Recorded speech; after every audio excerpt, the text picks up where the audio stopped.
and welcome back to the most amazing channel on the internet. I'm your host Rebecca Felgate, and today I'm talking about the top 10 scary tooth fairy urban legends. I'm actually pretty stressed about hosting this video because a little dental urban legend of my very own. I feel like every time I talk about teeth in a video, something bad happens to mine, so please, tooth fairy god / tooth fairy fairies, please keep my teeth safe. Please. Thanks! Before we jump into this video, why don't you guys let me know if you like going to the dentist or if you have any dental horror stories. Honestly, living in Canada is one huge dental horror story because it's so expensive if anything goes wrong. While you're down there leaving me a comment, why don't you like this video and share it with a friend? And if you guys want to follow me on Instagram, there is a link to it in the description box. Alright, coming in at number 10 of our tooth fairy urban legends, we have Burn Them. Good old Middle Ages Europe, just so up for burning stuff. So it seems that back in ye olde times, Europeans believed that a witch could curse someone if they got a hold of their teeth. Teeth therefore were pretty important and couldn't be left lying around. To stop a witch cursing you, teeth were either swallowed or buried, but these still held some risks, so a lot of teeth were burned. There was also a belief that feeding a baby tooth to a rodent would encourage the development of strong adult teeth. It was a weird time. Coming in at number 9, we have the afterlife. In England, a bit like in Central Europe, baby teeth were burned. This was less in fear of a witch, but more out of fear of eternal damnation, which is just as unideal. It seems that the English were concerned that if baby teeth weren't burnt, then people would die and spend their entire afterlife searching for their teeth, which honestly sounds horrifying. But maybe we'll just worry about that when we're dead, right? Oh, I forgot to mention it also would mean that your adult life would be cursed and filled with hardship. Coming in at number 8, we have the Witch of Green Teeth Pond. This legend also comes from good old England in the county of Lancashire. This one's very much passed on by word of mouth. There's said to be a witch called Jenny Greenteeth who, you guessed it, has green teeth. Not only that, the witch is said to hide in scum-filled ponds and capture children with bad, rotting teeth in order to make them her companions. You couldn't have a friend with pearly whites, could you? That just make her very, very jealous. It is thought that the dental connection came from the pond scum, which I guess is kind of placky. I guess this is another legend to encourage kids to clean their teeth, which, to be honest, I'm not against. Coming in at number 7, we have the Little Mouse. In 17th century France, a place I'd most like to time travel to despite all the upheaval and beheadings, the tooth fairy legend seems to begin with a mouse. Le Bon Petit Souris means good little mouse. Now, the Good Little Mouse is a French fairy tale about a mouse who helps a good queen defeat an evil king. Cheers, mouse. But wait, a nice mouse that helps a good queen? That isn't scary. Well, wait, because honestly, the way the mouse got there terrifies me. How did the mouse help, you may wonder? Well, he crawled under the king's pillow, waited he was asleep, and then knocked out his teeth one by one until all that was left were bleeding gums. It's pretty sinister, right? You don't want to be getting on the wrong side of that mouth. Seriously though. Coming into number 6, we have the changelings. In old Irish folklore, a lot of people were very scared of changelings. Changelings are children that have been stolen away by fairies and then swapped away with one of their own. Why would a fairy steal a human child? Well, because human children are pretty docile in comparison. Many Irish people believe that old dying fairies would be swapped with the babies. How would parents know if they'd had a changeling? Well, the concept was developed partly as an explanation to disorders. In some Irish cultures, placing a tooth near the bed of a child would protect them from harm and of course protect them from being stolen and swapped with a changeling. Coming in at number 5, we have the control of the teeth bearers. I suppose this is somewhat related to witch issues that we've already heard about. While some people believe that witches may take teeth and use them to curse people,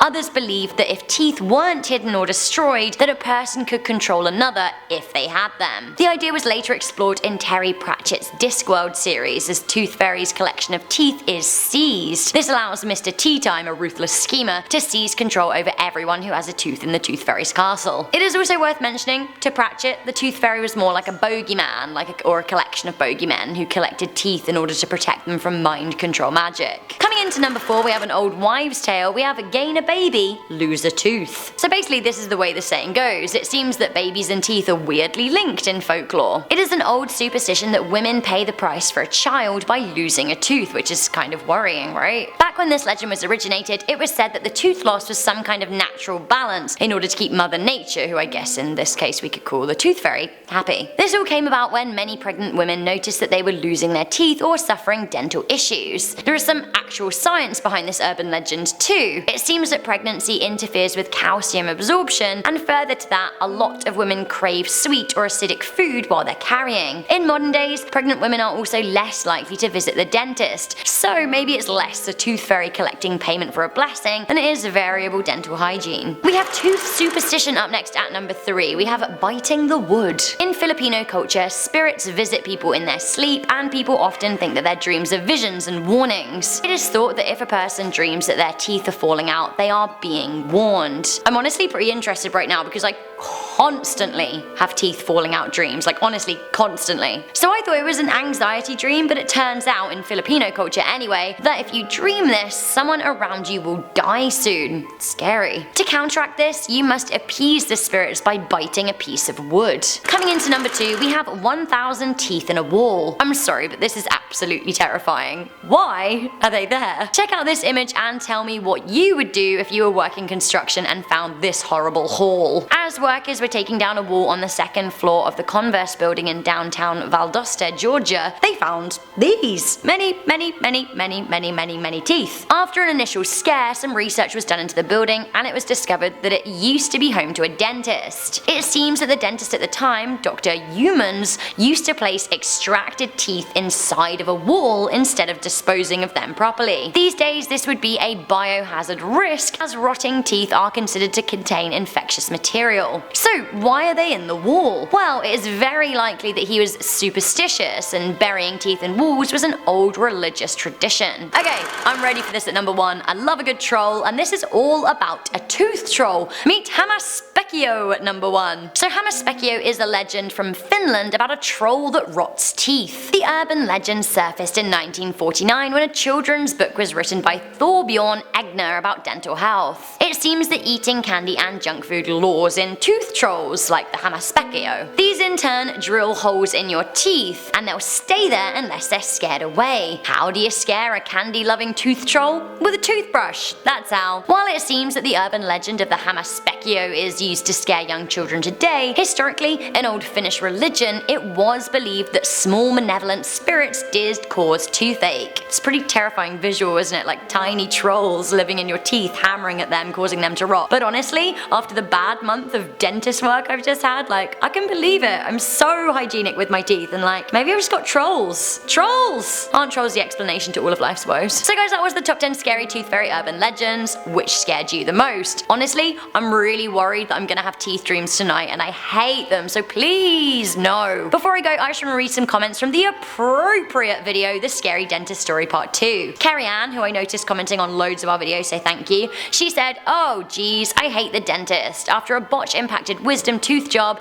it has made me even more fearful of the dreaded dentist. I love this channel." Oh, I'm so sorry that happened to you. Luckily I haven't had my wisdom teeth come through yet, and I hope they never come through because I don't need that level of wisdom, but that must really have hurt. Demon Paniff wrote, "Only Rebecca Felgate can make ugly scary dentist stories sound cheery, and only Miss Felgate would respond to a dentist taking revenge on her ex by removing all of his teeth with, 'That is not acceptable. Love your videos and your voice, Miss Felgate.'" It's not acceptable. You can't just remove people's teeth just because they smited you. I don't know, slip a laxative in their tea instead, but let them have their teeth. It's going too far. Terry Kimball wrote, "To answer your question about number 10, yes, cyanide teeth are real." What? Tell me more, Terry. Tell me more. Finally, we had one of our channel members, Laura Anderson, leave a comment. Thank you, Laura, for being a member of our channel. Now, she said, "I've never had any scary dentist experience, but please do scary Washington State urban legends." I think we can probably do that. So guys, that was the top 10 scary tooth fairy urban legends. Again, I'm just praying for my teeth and for my subconscious not to dream about teeth. And dream about happy things. Do leave a thumbs up on this video, share it with a friend, and do all of the other stuff that involves liking. I'm Rebecca Felgate. Who knows what I'm saying, but I'll see you next time.